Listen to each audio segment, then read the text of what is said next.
Welcome back to another strength tutorial. I'm Coach Harris. Today we're going over the tall kneeling dumbbell overhead press, right? That's a lot of words. We're gonna break it down very simply. So first I'm gonna show you what the tall kneeling stance means. We're gonna get that piece mastered.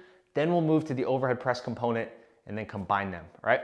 Quick note, the tall kneeling stance that I'm gonna show you right now can be applied to a lot of exercises. It doesn't just apply to this, all right? You can use it for rows, you can use it for a whole bunch of things, but in this circumstance, we're gonna use it for the press. So whenever you see tall kneeling in a program that I write, what that's going to mean is this, okay? Both knees are down and you are upright.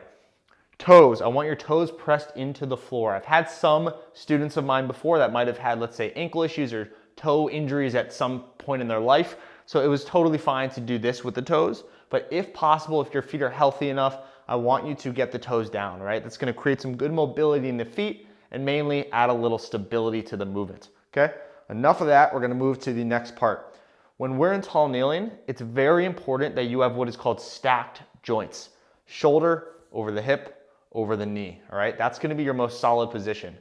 Tension, right? I'm squeezing my butt, squeezing my core together like a pillar. Nothing at any point ever should arch back or fall forward, all right? So we have that very strong tall kneeling position with high levels of tension. Now we're gonna add the press, right? So for this variation, we're doing both arms at one time. Another video will be the single arm version, but you'll get the idea. So this is gonna be our starting position. Heavy tension in the core. Notice where the dumbbells are. This might be a little bit unique to you. They're not down here, all right? And they're not here. I have my hands in a forward position. It's better on the shoulders. And I'm gonna start a little bit high.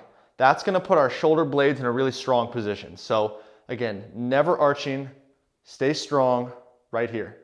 From this point, we are going to drive those straight forearms and wrists as high as you can go. Control down, press. Control down, notice the wrist and forearms are always in a straight vertical position, right? They're never falling forward.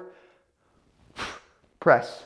One thing I need to emphasize one more time, because this is the most common mistake I see with this, go as high as you can while maintaining your core position.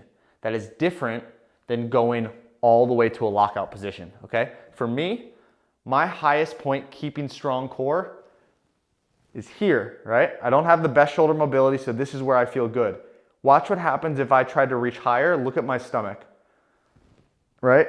I'm gonna arch and flare my ribs. It's gonna put bad pressure on the spine. It's gonna make the movement not as strong as it needs to be. So leave your ego out of it. Go as high as you can with that strong core position. If you need to work on your shoulder mobility more, then that's another side thing to do, all right? Hope that was helpful. That is the tall kneeling overhead press. Enjoy the movement.